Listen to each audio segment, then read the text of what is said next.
लोकशाहीचा बुलंद आवाज, रिपब्लिकन वार्ता, महाराष्ट्र। थंडीचा जोर वाढल्याने ठिकठिकाणी शेकोट्या।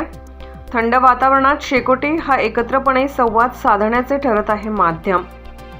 यवतमाळच्या केळापूर तालुक्यातील थंडीचा जोर दिवसेंदिवस वाढत असून गेल्या 8-10 दिवसांपासून सायंकाळी 6 वाजल्यापासून थंडी जाणवू लागत आहे।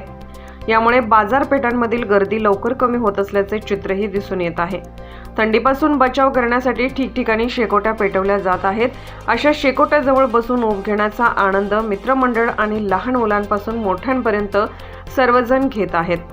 केळापूर तालुक्यातील वारा येथील बालक आणि ज्येष्ठ नागरिक शेकोटीच्या उभेत आनंदाने वेळ घालवत आहेत। अशा थंड वातावरणात शेकोटी हा केवळ ऊब मिळवण्याचा नाही तर एकत्रितपणे संवाद साधण्याचं माध्यमही ठरत आहे। रिपब्लिकन वार्ता महाराष्ट्र न्यूजसाठी केळापूर प्रतिनिधी हनुमान लसंते, यवतमाळ।